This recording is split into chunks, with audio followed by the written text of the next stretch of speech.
Oke, Bismillahirrahmanirrahim. Assalamualaikum warahmatullahi wabarakatuh. Semangat pagi, Bapak-Bapak. Masih semangat ya, Pak Niko, Pak Lutfi? Semangat, Pak Masih Bagus. Pak, semangat bagus. Oke, baik. Ini kita kan kemarin kita lanjutkan materi. Kita kan lagi, Pak Lutfi, Pak Niko kan ikut pengenalan pembangkit listrik tenaga surya. Nah, jadi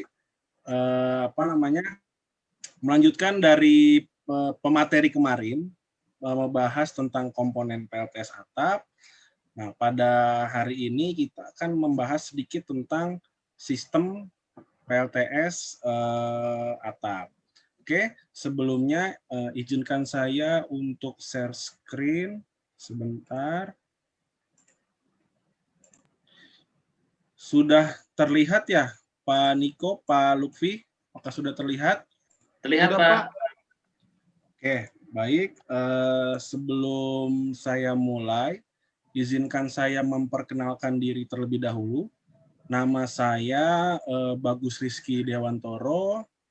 Kemudian saya adalah Widya Iswara, ahli pertama di Pusat Pengembangan Sumber Daya Manusia, Ketenagalistrikan, Energi Baru Terbarukan, dan Konservasi Energi.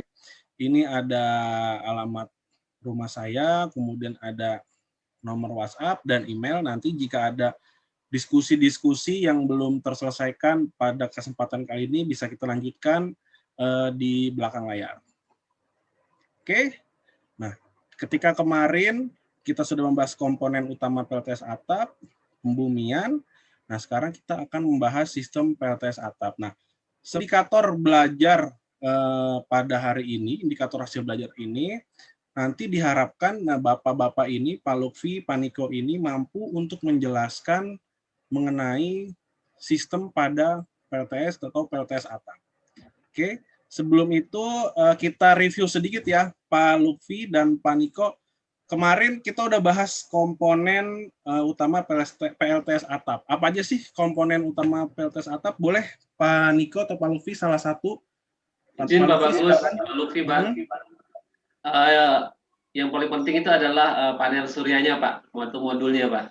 Modulnya, oke. Pak Niko sebutkan satu komponen PLTS atap, apalagi selain modul? Combinernya apa ya? Komenar, betul. Baik, terima kasih Pak Lutfi, Pak Niko, jawaban yang sangat bagus sekali. Jadi, selain tadi ada modul surya atau panel surya sebagai komponen utama atau yang menghasilkan listriknya, ada juga panel combiner ini yang mana nanti berfungsi sebagai panel bagi. Nanti akan kita lihat di sistem PLTS atap yang akan saya bahas. Oke, nah ini tadi yang sudah disebutkan ada modul surya, terus ada panel combiner. Nah, di samping hal tersebut ada juga penyangga modul surya, ada inverter, lalu ada panel distribusi dan juga ada KWH meter, ekspor impor. Nah, jadi secara sederhana ini PLTS atap itu bisa kita bagi menjadi dua, yaitu PLTS atap yang berjalan secara on-grid maupun yang berjalan secara off-grid atau menggunakan baterai. Sedangkan untuk on-grid ini, dia tidak menggunakan baterai, tetapi listrik yang nanti dihasilkan oleh PLTS ini akan langsung dipakai dan juga ketika tidak ada penggunaan listrik siang hari berkurang akan dijual ke grid utama. Dalam hal ini jaringan listrik PLN. Nanti kita bahas. Nah, ini untuk listrik yang PLTS yang on grid. Jadi bisa kita lihat di sini listrik yang dihasilkan oleh PLTS langsung dialirkan ke panel utama. Nah, panel utama ini sudah ada inverter dan lain sebagainya. Kemudian listriknya ini langsung dialirkan ke beban utama, beban rumah tangga, dan juga ketika pemakaian pada rumah tangga ini tidak terlalu tinggi pada siang hari, maka kelebihan listrik ini yang akan dijual ke PLN. Nah, di sini ada perhitungan nih di KWH ekspor impor. Nah, seperti kita lihat pada gambar ini. Jadi pada Peraturan Menteri SDM nomor 49 tahun 2018 itu di situ ada diagram untuk instalasi sistem PLTS atap. Jadi PLTS atap yang akan kita jual listriknya nantinya harus mengikuti Peraturan Menteri SDM nomor 49 ini. Di sana ada panel surya, pemutus DC, kemudian ada inverter, lalu ada pemutus AC, kemudian di sini ada panel bagi yang akan membagi listrik dari PLTS untuk beban dan juga PLTS yang akan dijual. Nah, listrik yang dijual ini nanti akan dikalkulasikan, dikurangi antara listrik yang dijual dan juga listrik yang kita beli dari PLN, sehingga tiap bulan itu kita akan mendapatkan penghematan dari penjualan listrik PLTS ini. Nah, berikutnya, ketika kita menggunakan sistem PLTS atap yang off-grid, jadi dari PLTS ini masuk ke solar charge control, ini untuk mengatur arus listrik yang diisikan ke sistem baterai.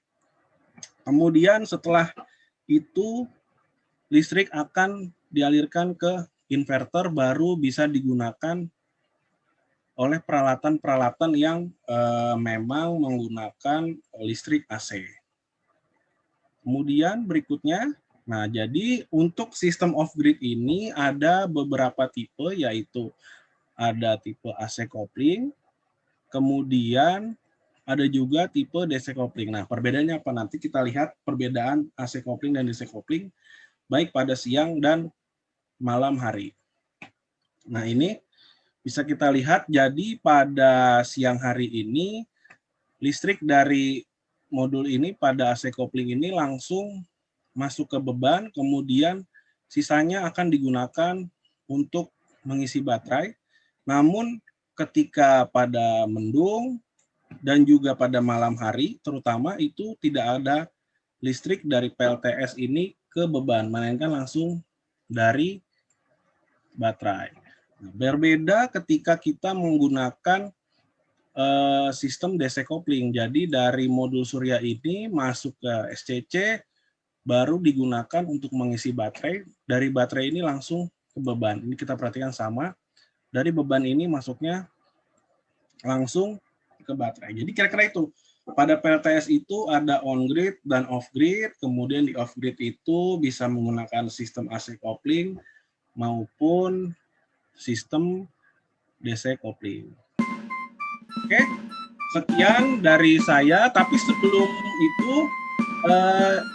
kita review sedikit dulu ya, Pak Niko dan Pak Luffy nih. Nah, bedanya apa nih dari ini, saya stop share dulu deh ya. Nah, perbedaannya apa nih antara listrik on-grid dan listrik off-grid? Silakan, Pak Luffy mungkin mau menjawab yang on-grid atau yang off-grid? Izin yang on-grid, Pak. Iya, silakan, Pak Luffy. Yang on-grid itu dia sistemnya terhubung dengan PLN, Pak. Jadi ketika dia tidak terpakai atau kelebihan dayanya, maka nanti akan dijual menggunakan KWH meter tersendiri ya kepada PLN. Itu sih Pak, kalau yang on-grid. Dan dia terhubung dengan PLN. Siap, bagus sekali Pak Luffy nih. Berarti tadi cukup menyimak ya. Silakan Pak Niko, ketika kita menggunakan sistem off-grid itu seperti apa Pak Niko? Masih di mute Pak Niko? Jadi kalau off-grid itu berarti dia tidak terhubung dengan PLN ya Pak? Yang off-grid Pak Niko? Iya, off-grid tidak terhubung. Oh ya, tidak terhubung. Mohon maaf, saya dengarnya terhubung. Jadi dia menggunakan baterai Pak Niko ya, sehingga malam hari itu masih bisa digunakan listriknya Pak Niko ya. Iya. Oke, baik Pak Niko, bagus sekali. Jadi perbedaannya itu antara off-grid dan on-grid ya. Baik, terima kasih atas perhatian Pak Niko, Pak Luffy. Semoga sharing kali ini bermanfaat untuk kita semua. Wassalamualaikum warahmatullahi wabarakatuh. Salam, terima kasih Pak. Waalaikumsalam. Terima kasih Pak.